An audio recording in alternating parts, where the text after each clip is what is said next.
Terus ini ada pertanyaan lagi dari Diva. Misalkan kita akuntansi, di dalam jurusan akuntansi kita belajar seperti dagang, mengatur laporan keuangan, mengatur dokumen-dokumen. Apakah kita hanya boleh masuk ke dalam bagian accounting? Dan juga pertanyaan yang sangat bagus.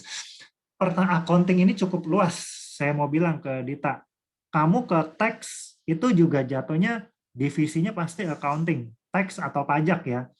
Yang kedua adalah selain tax ada namanya account payable, ada yang namanya budget, ada yang namanya aset, ada yang namanya aset terus sama treasury, atau banyak sih sebenarnya di accounting ini. Jadi apakah kita hanya boleh masuk ke dalam bagian accounting? Sebenarnya nggak juga. Laporan keuangan, terus belajar seperti dagang, itu sebenarnya secara nggak langsung kan accounting. Kalau kamu dagang nih, misalkan uangnya ada berapa yang masuk, kan ada uang masuk, ada uang keluar, benar nggak? Itu kan yang jadi bagian accounting juga sebenarnya secara nggak langsung, accounting dasar ya kayak gitu. Ngatur dokumen juga sama gitu. Dokumen apa nih? Misalkan dokumen untuk keluar masuk uang kah, dokumen untuk invoice, tagihan atau apa, itu kan sebenarnya masuknya ke dalam dokumen juga kayak gitu. Jadi accounting ini sangat luas gitu loh. Jangan dicakupkan misalkan kalau dagang berarti bukan accounting, enggak juga. Justru kita dagang, kita usahakan ada uang masuk, ada uang keluar, benar nggak? Itu kan jadi siklusnya accounting juga sebenarnya kayak gitu. Terus dokumen-dokumen kan kayak misalkan tagihan, bond atau apa sebenarnya kan itu nanti jadi dokumen yang kita kumpulin, kita data nanti yang kita masukkan juga ke dalam pemasukan atau pengeluaran seperti itu. Cukup menjawab buat Diva kira-kira? Jawab, Kak. Oke. Jawab ya. Tadi Dita juga gimana? Cukup menjawab pertanyaan dari saya yang saya sampaikan jawabannya? Iya, Kak. Oke, kita lanjut lagi ya ke berikutnya nih, sebentar.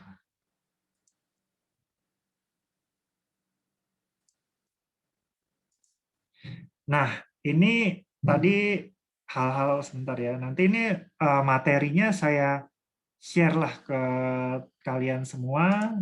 Sebentar ya.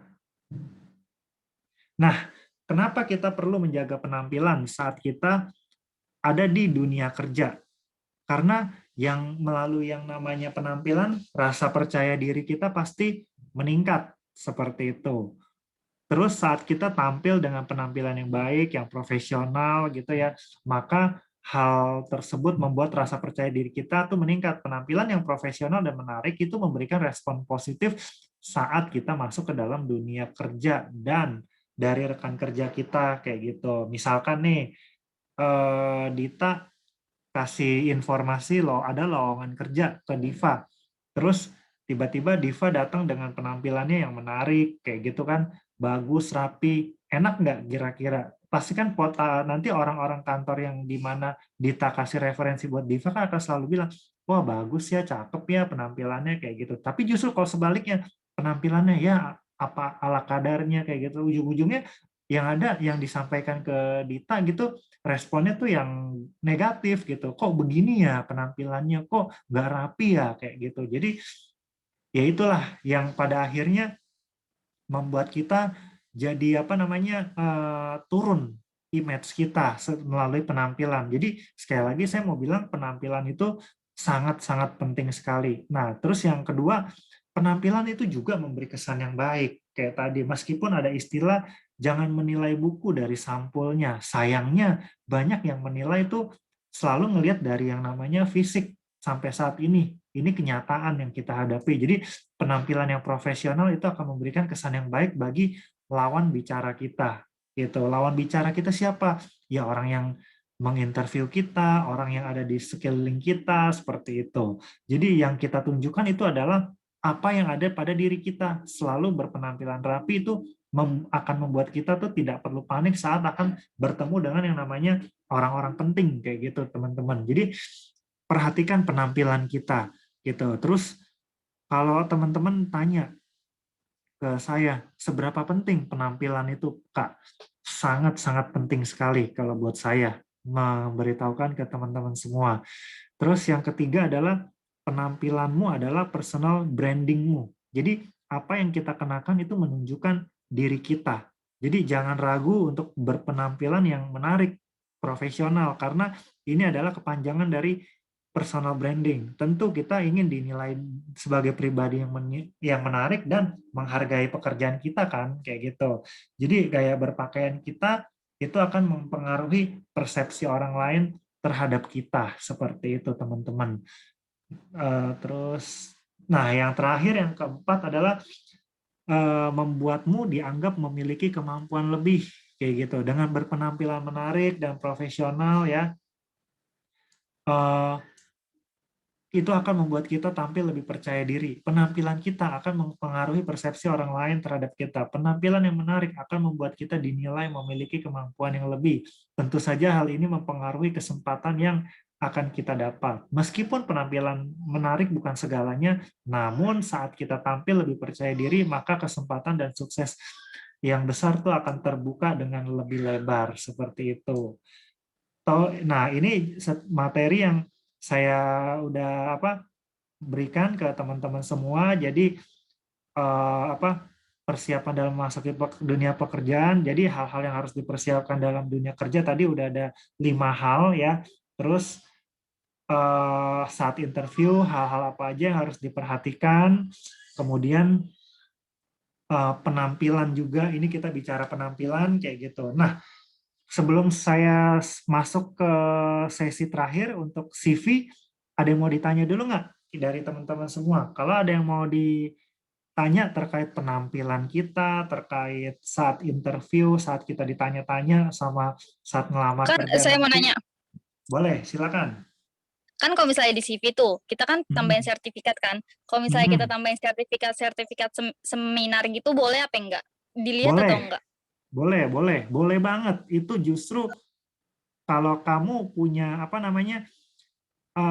sertifikat, misalkan pernah ikut pelatihan apa nih, akuntansi atau Microsoft Excel, itu pasti perusahaan akan lihat, oh nih orang ternyata pernah kerja, oh dia punya skill nih, bagus, kayak gitu. Jadi karena sekarang dalam dunia kerja itu yang dilihat adalah hard skill sama soft skill kita, teman-teman. Jadi soft skill tuh bicara kemampuan di diri kita dulu nih. Hard skill tuh baru bicara ya kemampuan kita, kayak tadi saya bilang, menguasai Microsoft Excel, menguasai Microsoft Word atau sistem-sistem yang ada di perusahaan, tapi ketika pindah ke perusahaan sistem itu tetap dipakai, kayak gitu teman-teman.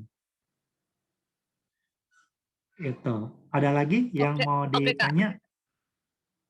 Cukup menjawab ya pertanyaan jawabannya. Iya, Ada lagi? cukup menjawab kok. Ada lagi pertanyaan-pertanyaan yang mau ditanyakan? Tidak ada, Kak. Nah, saya mau tanya nih, kalau kalian sendiri saat ini hal yang sangat sensitif sekali sih.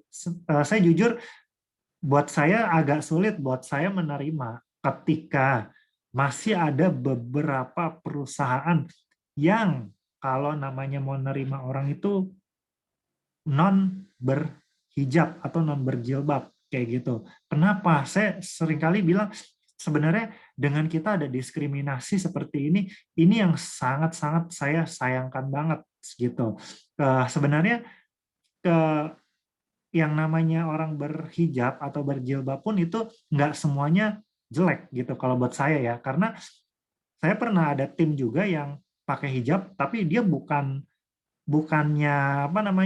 orang yang apa-apa agama enggak, tapi justru dia skillnya bagus, wawasannya bagus, kayak gitu teman-teman.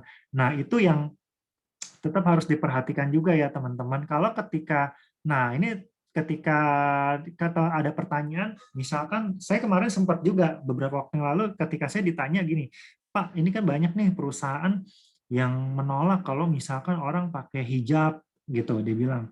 Itu kira-kira gimana ya? Kalau buat saya, jangan pernah nyerah, jangan putus asa, tetap aja cari-cari lagi ke perusahaan yang bisa menerima kamu apa adanya kondisi kamu. Kalau perusahaan itu nggak bisa nerima karena kamu harus disuruh lepas jilbabmu atau apa, ya lebih baik kamu cari yang bisa terima kamu pakai jilbabmu aja kayak gitu. Tapi kalau kamu ngerasa maunya kerja selama kerja dilepas, ya udah silakan aja gitu. Saya sih nggak pernah maksa orang kayak gitu. Tapi lebih lebih enak dan lebih nyaman adalah di mana cari tempat yang di mana kita bisa kerja dalam kondisi nyaman kayak gitu teman-teman. Maksudnya nyaman dalam artian untuk hak pribadi kita ya kan, namanya orang berhijab kayak gitu itu kan udah bicara apa, panggilan kita masing-masing kan, kenapa kita mau berhijab atau apa kayak gitu teman-teman. Seperti itu sih teman-teman, kalau itu info buat teman-teman semua ya kalau dari saya kayak gitu.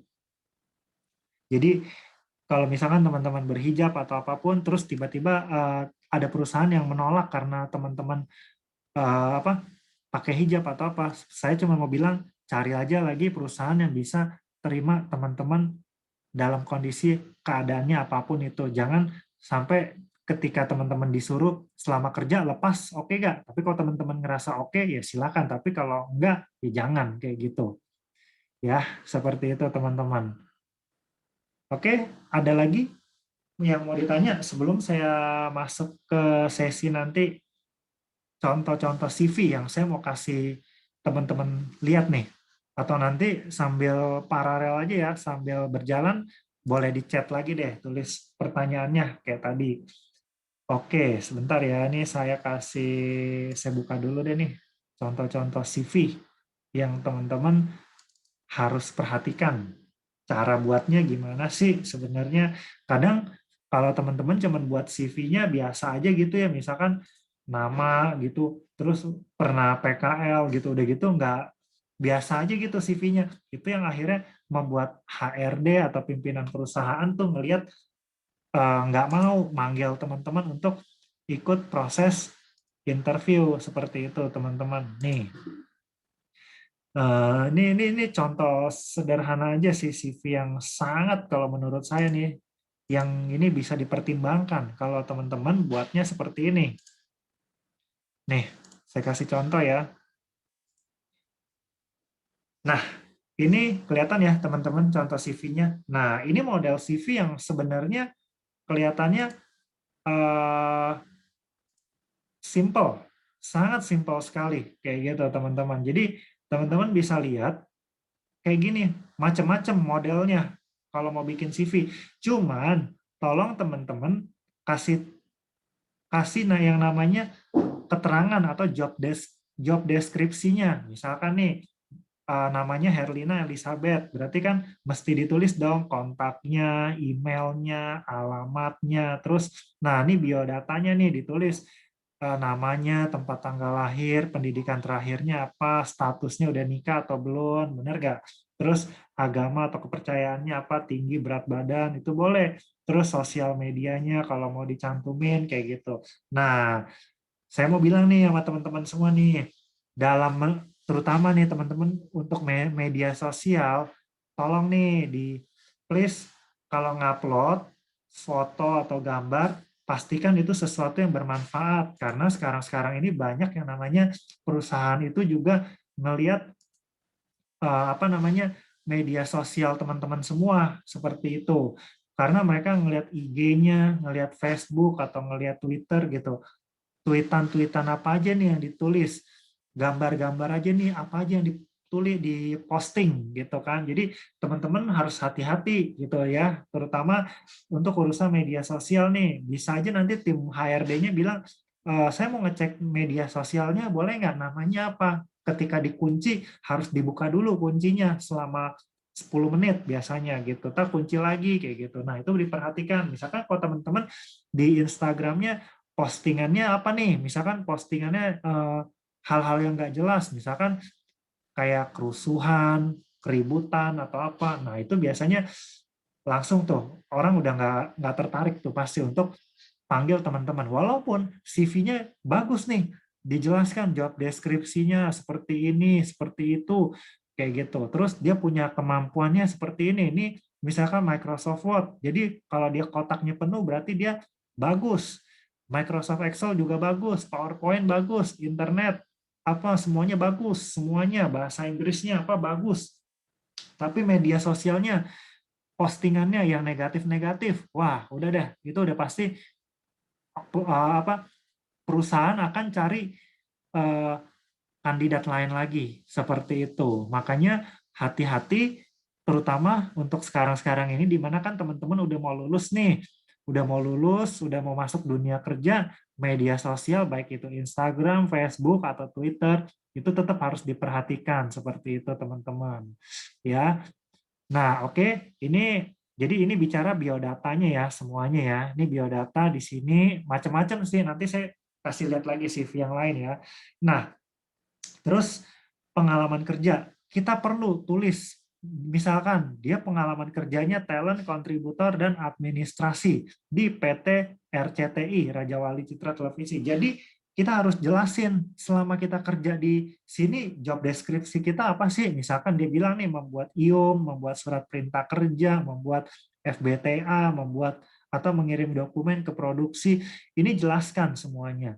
Misalkan teman-teman apa punya pengalaman magang nih PKL. Nah, selama PKL itu bisa nggak teman-teman jelasin job deskripsi teman-teman apa aja sih kayak gitu, kayak gitu. Jadi misalkan ditulis, misalkan menginput data apa kayak gitu. Jadi teman-teman ingat tuh, misalkan berapa kali PKL ya ditulis saja tahun berapa, bulan apa kayak gitu. Ini kan dia dari tahun ke tahun. Misalkan kalau teman-teman PKL, misalkan teman-teman tulis saja, misalkan dari Januari sampai April 2021 gitu. Ya udah tulis PKL di mana. Di sininya tulis saja, misalkan sebagai apa, di sininya ditulis di PT apa atau CV apa, kasih keterangan ini praktek kerja lapangan seperti itu atau internship bahasa Inggrisnya.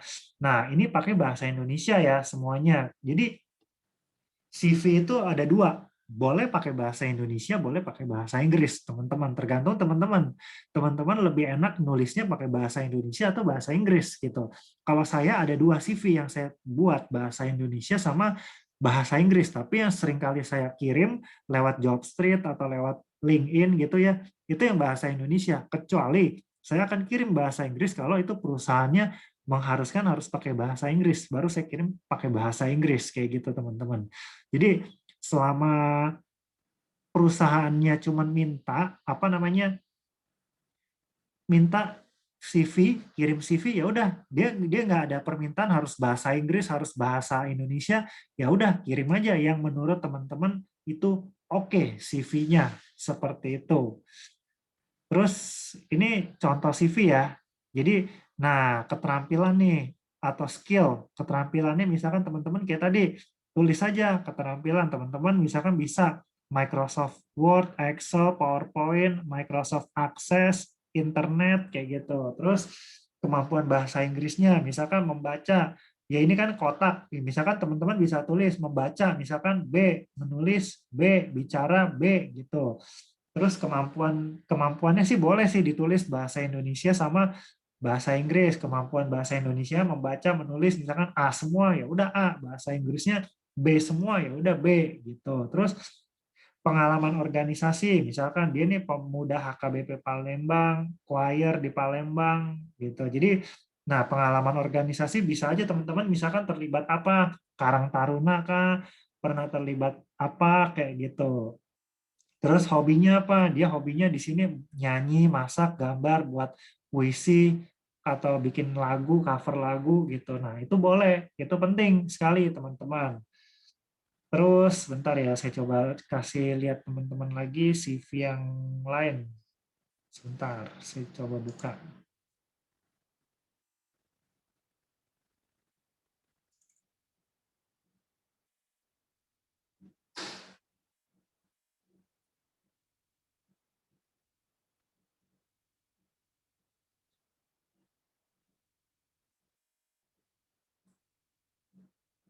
Oke, nah, ini satu CV. Sebentar ya.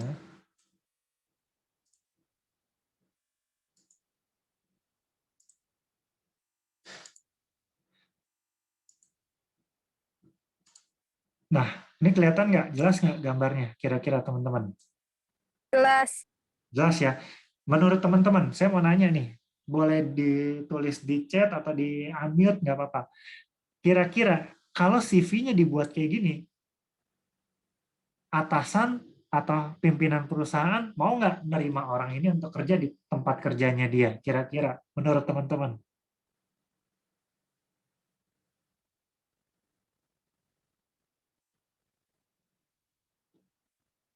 Kira-kira nih, mau nggak kira-kira atasan atau pimpinan perusahaan terima nih dengan CV yang kayak begini? Nggak apa-apa, kita namanya tanya jawab, namanya diskusi, kita nggak ada benar, nggak ada salah. Yang penting kita di sini belajar kayak gitu teman-teman. Saya mau nanya dulu nih ke teman-teman, kira-kira diterima nggak kira-kira? Oke, kalau Dita bilang, menurut saya kurang rapi. Betul, kalau saya jadi pimpinan perusahaan, baca, ngeliat nih kayak gini, ya, ngeliat CV kayak gini, saya nggak akan terima. Kenapa? Kita bingung. Dia punya pengalaman kerja. Sebentar ya, saya gedein dulu nih.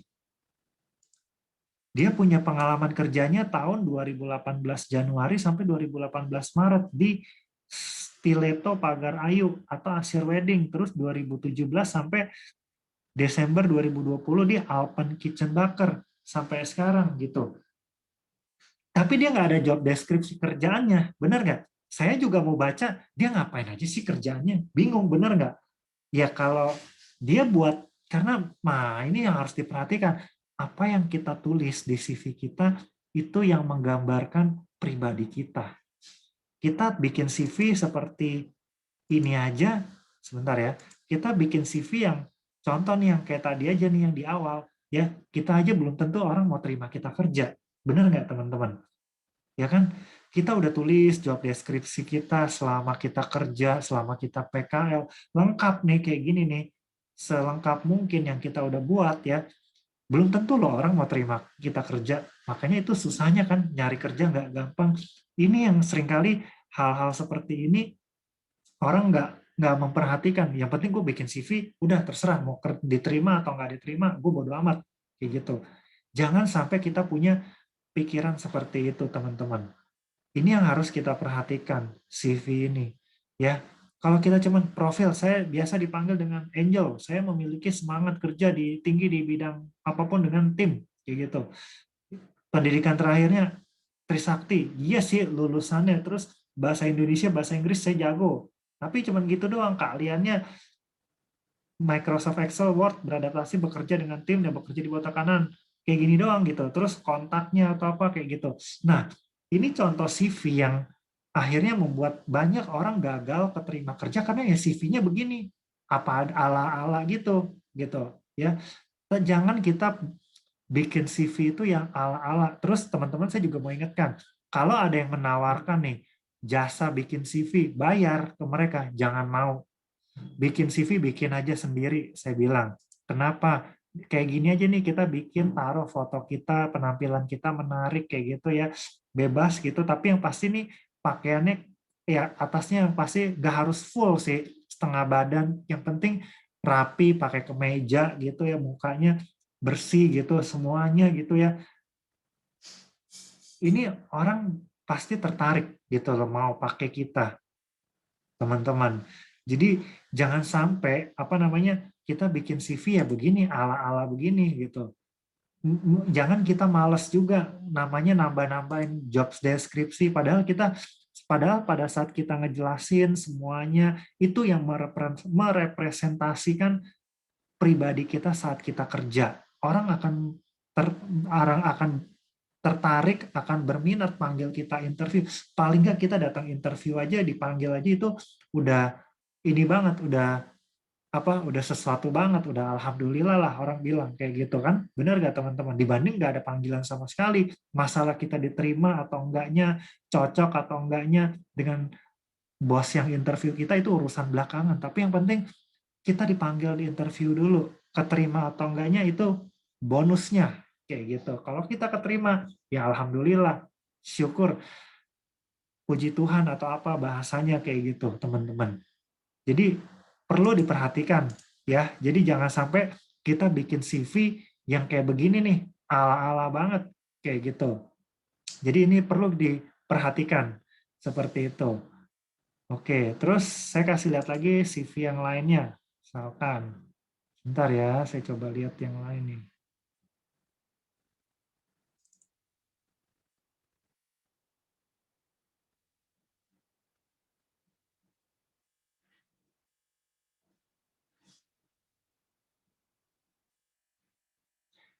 Nah, ini juga demikian.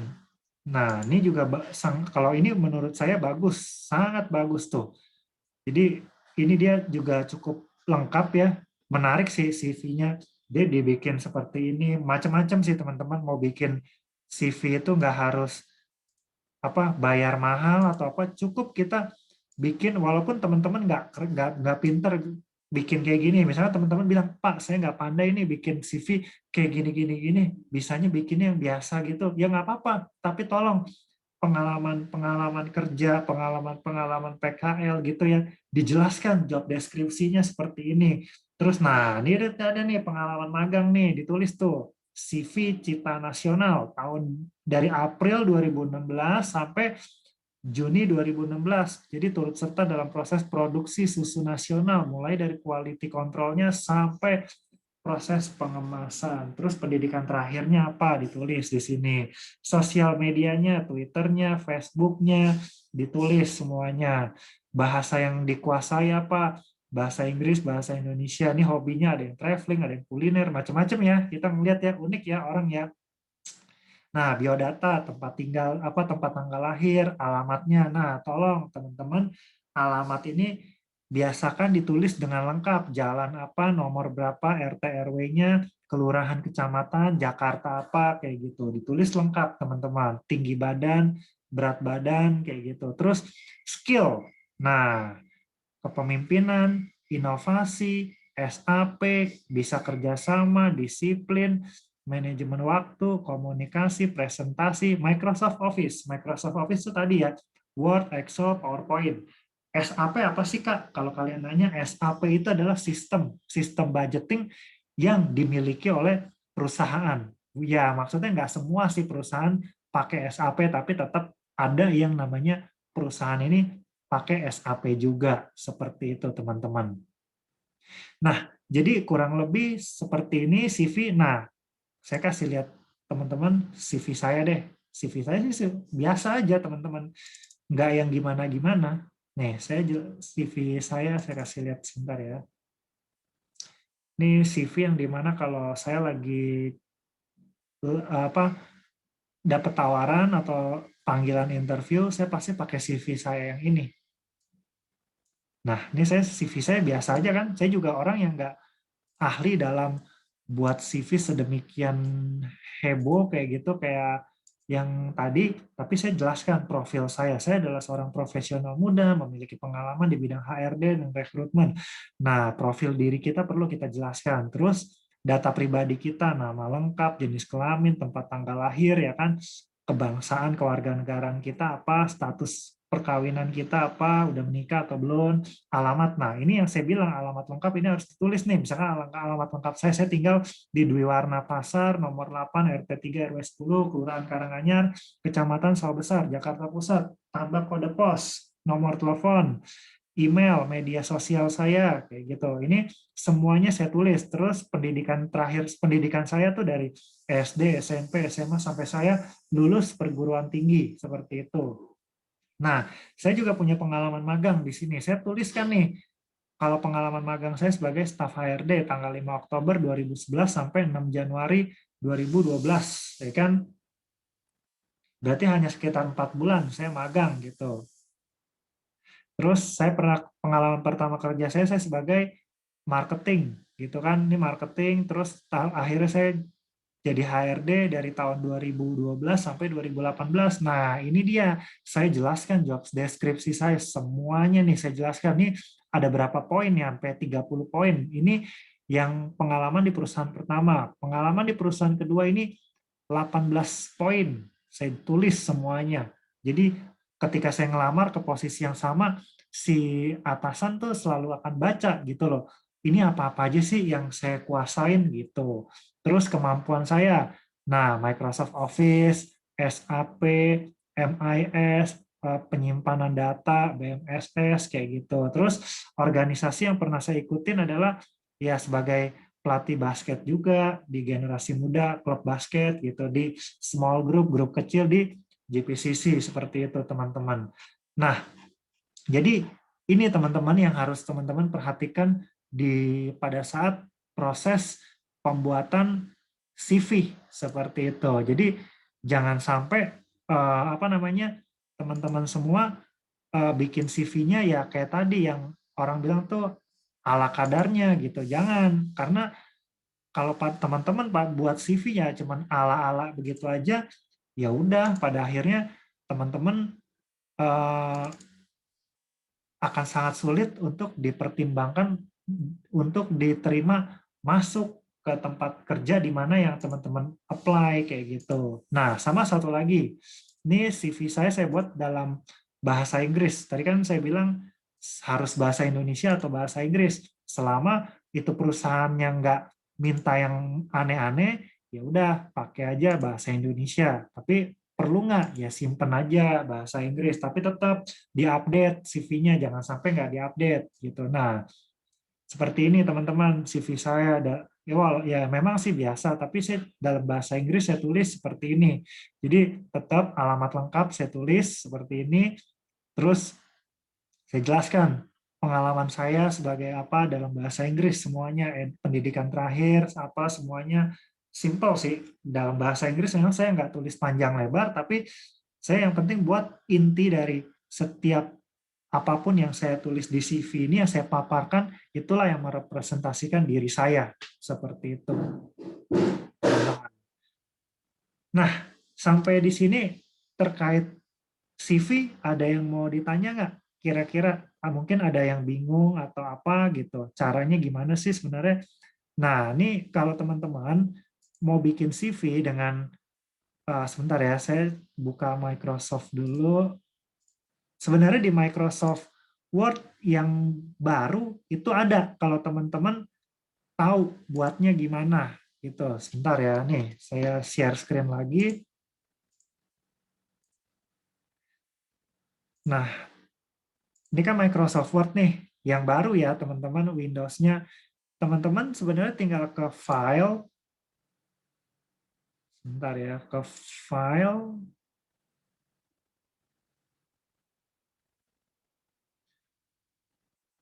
ke new. Nah, di new ini kan ada nih macam-macam nih. Nih, YN, ini kan bikin CV nih, first name, last name gitu kan. Teman-teman bisa lihat nih, draft-draft seperti ini macam-macam sih, mau CV-nya kayak gimana, kayak gitu teman-teman. Jadi teman-teman bisa lihat gitu. Misalkan saya klik yang ini nih. Ya, saya klik, saya create. Ini kan di-download dulu nih sama kita nih. Di-create, di-download. Coba ya, bisa nggak nih? Saya mudah-mudahan sih bisa nih.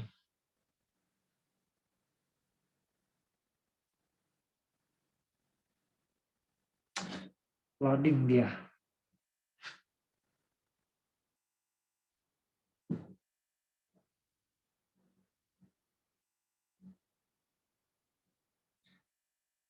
Sebentar.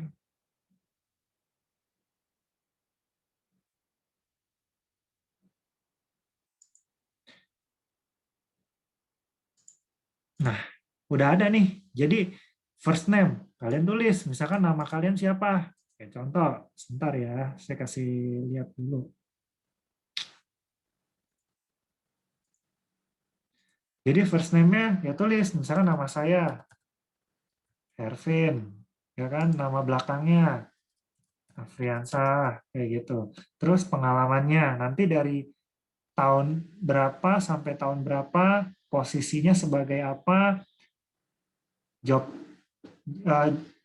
posisinya sebagai apa, terus nama perusahaannya apa, ya sambil nanti teman-teman jelaskan nih di sini di bawahnya lagi nanti di sini misalkan udah tinggal enter jelaskan setiap posisi job deskripsi teman-teman apa, terus ini fotonya bisa pakai foto teman-teman juga kayak gitu dibikin, misalkan teman-teman mau ambil fotonya klik kanan aja di Word, terus nanti sebentar ya. Sorry, dari insert, teman-teman tinggal lihat di sini, klik insert, klik picture, ya. Ini sambil pelan-pelan aja saya jelasin. Klik insert, terus klik picture, ntar tinggal cari teman-teman naruh fotonya di mana. Tinggal klik foto yang mau teman-teman pasang, klik insert, dia akan muncul nanti di sini. Dia akan muncul nanti pada saat fotonya muncul, teman-teman fotonya diklik kanan, klik ini ya, klik ini,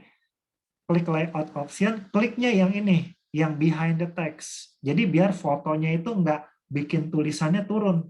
Nih, seringkali ketika kita klik gambar, kita ini aja ya, gambar apa aja deh, ntar saya klik, misalkan foto apa, misalkan gini. Nih, misalkan foto ini. Ketika kita klik, ya, ini tulisan kita pasti jadi berantakan, tuh kan, jadi begini kan. Nah, kita klik nih, klik kanan ini, ya, lihat ya, klik kanan ini, klik ininya, behind text-nya. Oke, ketika kita udah double klik atau klik, sebentar. Nah, kita ketika udah klik, ketika kita udah klik, ini dia akan bisa kita pindahkan dengan bebas di sini. Atau kita pakai yang ini, yang tengah, yang tight gitu ya, yang tight. Ya, dia nggak kelihatan. Nah, jadi yang pakai yang tengah tadi ini, ya, yang behind the text. Jadi gambar ini dihapus. Tuh, sebentar ya, ini kita hapus gambarnya. Jadi muncullah misalkan foto kita di sini, kita kecilin aja, tarik ke atas, set, taruh gitu. Ya maksudnya foto kita nggak harus, maksudnya kalau kita lihat ini lingkaran, berarti nanti kita tinggal bagaimana bikin foto kita lingkaran, berarti kamera handphone atau apa dengan kreatif kita lah kita bisa bikin seperti itu kira-kira teman-teman. Jadi kurang lebih seperti itu. Kalau misalkan teman-teman bingung cara bikin CV di Microsoft Word ada, tinggal kalian teman-teman klik aja. Tapi Microsoft Word-nya untuk Windows-nya yang 2010 ya, jangan yang 2007. Kalau yang 2007 itu dia nggak bisa seperti itu teman-teman. Jadi itu yang harus kita perhatikan. Nah, sampai di sini ada yang mau ditanya nggak terkait pembuatan CV? Kira-kira sebelum kita akhiri nih. Ada yang mau bertanya kira-kira? Dita, Diva? Mau nanya, Iya, boleh. jadi kan tadi kan kayak tadi tuh kayak CV-nya siapa itu yang dicontoh kan si Herlina ya kalau nggak salah. Itu kan Iya. panjang banget tuh. Panjang Ah, banget tuh. Itu apa nanti yang HRD-nya bacanya nggak bosen? justru HRD akan baca dengan sedetail mungkin. Ini bukan bicara soal bosan atau nggak bosan sih. Ketika kita paparkan semuanya, kita jelaskan gitu ya, orang akan tahu, oh ternyata dia punya pengalaman kerja seperti ini loh, kayak gitu. Justru kalau HRD-nya bosan, berarti dia mencari orangnya. Ya ini bukan orang yang bagus pasti yang mereka cari. Kalau kita menjelaskan semuanya yang kita paparkan selama kita kerja, itulah yang akan diperhitungkan orang. Sekarang pertanyaan saya gini ke teman-teman. Teman-teman itu kalau namanya keterima kerja, awalnya anggaplah misalkan gaji pertama di perusahaan A. Misalnya teman-teman gaji di perusahaan A 3 juta nih, misal ya 3 juta. Terus kalau pindah pindah kerja ke perusahaan yang baru, mau tetap gajinya sama atau naik gaji kira-kira? Berarti maunya naik dong, pasti kan naik gaji. Nah, ketika kita mau naik gaji, ya itulah CV kita yang jadi penentu kita juga. Kita berhak nggak digaji berapa, dibayar berapa kerja kita. Itu teman-teman. Jadi saya ngomong apa adanya aja. Jujur saya kerja tujuannya untuk apa? Cari gaji gede ya. Iya jelas. Teman-teman nyari gaji gede nggak kira-kira? Kalau teman-teman kerja cuma bilang ya kalau oke lah kalau baru lulus atau apa cari pengalaman dulu atau apa is oke. Tapi kan nanti ketika udah berapa tahun kerja udah 3 tahun 4 tahun kan pasti mau cari yang lebih baik lagi dong. Nah disitulah yang kenapa saya selalu katakan penulisan CV itu penting dijelaskan panjang lebar semuanya di CV kayak gitu. Jangan sampai gara-gara CV kita yang kayak tadi yang saya kasih contoh sederhana cuman tulisan biasa aja, akhirnya kita nggak kerja gitu, kelamaan jadinya gitu loh. Kecuali kita ada kenalan orang dalam, ya udah nggak apa-apa kayak gitu. Itu sih teman-teman. Cukup menjawab pertanyaannya? Cukup menjawab kok. Ada lagi yang lain mau nanya mungkin pertanyaan-pertanyaannya seputar CV? Nggak ada, Kak. Nggak ada, jelas ya. Oke, nanti ini materinya, slide-nya nanti saya akan kirim ke email teman-teman. CV ini teman-teman butuh nggak CV sebagai contoh untuk nanti teman-teman mau buat CV atau apa saat nanti teman-teman udah mau Butuh, kerja. Kak, butuh. Oke, saya mungkin kasihnya nggak banyak ya, kayak yang atas nama Herlina aja, cuman teman-teman itu sebagai contoh aja, nanti selebihnya tinggal teman-teman yang kembangin aja, kayak gitu ya. Iya. Oke, ya udah nanti saya kirim. Ini alamat emailnya yang teman-teman tulis di Google Form kemarin, benar ya semuanya ya. Nanti teman-teman juga akan dapat surat keterangan kalau teman-teman udah ikut pelatihan hari ini juga, kayak gitu. Nanti semuanya dikirim dalam bentuk soft copy ya. Kita nggak bisa kirim hard copy. Kenapa? Karena ya takutnya nih lagi COVID atau apa itu agak bahaya. Jadi nanti saya kirim dalam bentuk soft copy semua lewat email teman-teman kayak gitu. Oke, itu aja. Terima kasih buat teman-teman semua yang udah hadir pada hari ini untuk ikut pelatihan online ini. Saya berharap ini memberikan manfaat. Sama nanti saya akan kirim di WA teman-teman untuk ininya ya, feedback, kasih kita masukan kira-kira apa sih yang perlu ditingkatkan dari pelatihan ini. Nanti tinggal lihat aja deh pertanyaan-pertanyaannya, itu hanya ada beberapa pertanyaan kayak gitu teman-teman. Oke, itu aja dari saya. Sekian, selamat siang, selamat beraktivitas kembali di weekend teman-teman semua. Assalamualaikum warahmatullahi wabarakatuh. Waalaikumsalam. Oke, makasih, Kak. Ya, sama-sama.